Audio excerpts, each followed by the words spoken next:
Next, we have Huynh from the NHPI Alliance, who will be sharing some information about their work and also a message specifically in Samoan. Am I unmuted? Yes, please go ahead. Hello. Oh, okay, thank you. Aloha, hapade, yakue, maloelele, kalofa. Greetings from Native Hawaiian and Pacific Islander Alliance. First, thank you for this opportunity to join in with the Honorable Jimmy Gomez, Member of Congress, and respective agencies and organizations. History and legacy is very important to our Native Hawaiians and Pacific Islander community, for it is the giant shoulders of our NHPI leaders we stand on for their tireless, passionate advocacy efforts, which paved the pathway where we are today. Why is this important? Census is important. Census count is important. Healthcare is important. Employment, civic engagement, immigration, these are all important to our communities.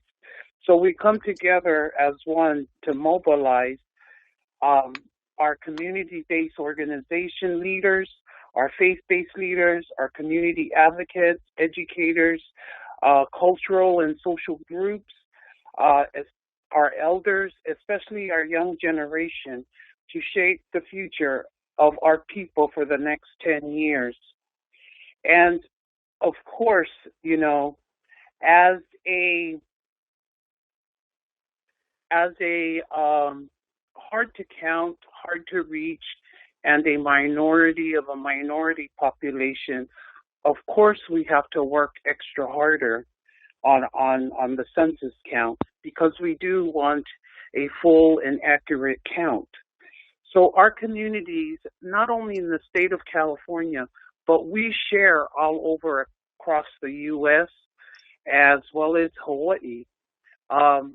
We collaborative efforts through, because of the change of the outreach through virtual and digital, we have a collective efforts of messaging why it's important for census count and shaping our future through in-language PSAs, social media postings, and streamlining activities, even TikTok with the younger generation, you know, and all of these are all in language, even phone banking. In terms of the COVID-19, we are also working, putting together a survey that will help us to locate where the need is for our community throughout the U.S. I'd like to leave you with this Samoan proverb, which is "E lima lima fatasi e mamai se avenga," meaning working together to accomplish the task at hand. And thank you so much for this opportunity again. Thank you so much, Huynh. We really appreciate your remarks and sharing your work with us as well. Next, we have Tracy Zhao from API.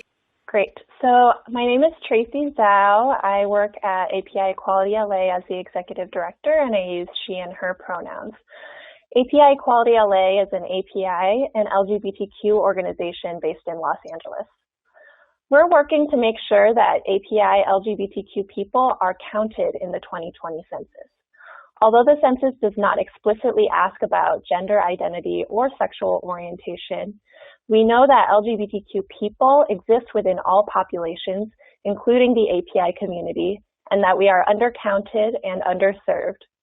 Even within the API or LGBTQ community, queer and transgender Asians and Pacific Islanders often fall through the cracks.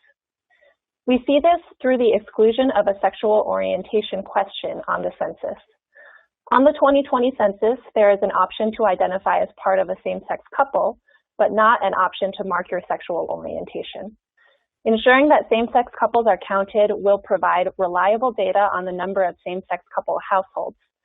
While we know this is an incomplete picture and there are many more LGBTQ people beyond same-sex couples, this data can be used to advocate for resources for the LGBTQ community overall. The census also asks people to identify their sex as male or female. While many states have added a non-binary or gender-neutral option to their identity documents, the census form has not followed suit. If people do not fill out the sex question, but they do fill out the rest of their census questionnaire, there is a chance that the Census Bureau will impute or fill in that data for them. This not only invalidates the existence of transgender, non-binary, and intersex people who don't fit within a gender binary, it further erases them from existence, making it difficult to provide appropriate resources to transgender and intersex communities. We strongly oppose having your hashtag sex assigned at census. So be aware that the census may be difficult for LGBTQ people to fill out when they already feel invisible. At API Equality LA, we're making sure that API LGBTQ people are included within census outreach to the API and LGBTQ communities. With our partners at Empowering Pacific Islander Communities and Visual Communications, we have filmed a PSA video to encourage API LGBTQ people in LA County to fill out their census, and that video will be shared later this week or next week. We are also hosting phone banking and text banking with our volunteers to outreach about the census to the API LGBTQ community. Despite its shortcomings, we are still encouraging API LGBTQ people to fill out the 2020 census the best they can.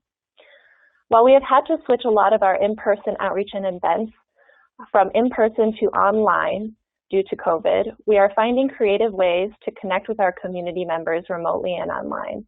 And this is becoming increasingly important as we see a lot of young API LGBTQ people moving back in with families, where we can't always connect with them in the traditional ways of either phone, these video calls, and we're finding other unique opportunities. So you can keep following our work at apiqualityla.org/census-2020, or you can find us on Facebook and Instagram as we continue our outreach. Thanks so much, Tracy. Next, we have Linda Huynh from API Forward Movement. Linda? Thank you. Hi, everyone. Again, my name is Linda Huynh, and I'm a community educator at Asian Pacific Islander Forward Movement. I basically do two things. I taught nutrition classes to Chinatown seniors and was tasked to inform the West San Gabriel Valley about the importance of 2020 census. Initially, APIFM's census outreach plan was to provide technical assistance to other organizations and host community education workshops in Rosemead, Alhambra, Mayan Park, and San Gabriel. We would have had held the workshops in Vietnamese, Cantonese, Mandarin, and Spanish, and English. However, COVID-19 has prevented us from partnering with Alhambra Unified School District, faith-based organizations, and the cities in providing us a space to inform the public about the census. So instead, we shifted to focusing more on online outreach. We are working with a neighborhood newspaper source called Alhambra Source in making an animation video. This video will be in the languages I mentioned earlier, and the plan is for the video to be shared with Alhambra Source and other local online newspapers, and also in social media, of course. So in addition, we are also contributing a write-up of the importance of the census in the times of COVID-19, like what Representative Jimmy Gomez has mentioned, the importance of getting census funding to fund for more hospital beds. So APIFM has actually been making social media posts with census information since September of last year. We've posted in Facebook, Twitter, and Instagram. And I recently did a report of the number of engagements of each post.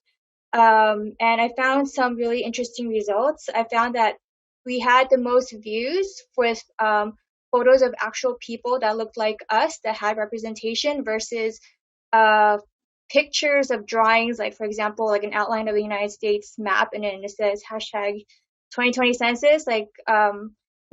So that drawing had the lowest views. But also, I've noticed in my reporting that for the posts that were in language, those also had the most views as well. if I could share through our Twitter account, compared to the English Twitter posts, we had a view count of around 190. But for our Korean in-language post, it was 460. For Chinese, it was 448. Pacific Islander Native Hawaiian, it was in English, but there was photo representation of actual people, and that was like around 355 views. Tagalog, in-language Tagalog was 324, and Japanese was 207. Again, compared to the English post, that was around 190.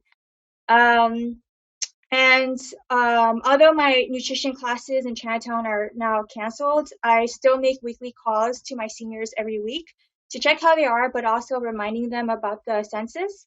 And I've shared with them the language hotlines that they could call to. That's in Cantonese and in Mandarin. Currently on the side, my organization is is conducting food distribution deliveries. And so in the deliveries and also practicing social distancing, we delivered produce, but also are inputting fact sheets of the census and also including the language hotlines in it as well. So anyway, it's kind of like equivalent to door knocking. And so that's what we have shifted to for APFM. Great. Thanks so much, Linda. Really appreciate that.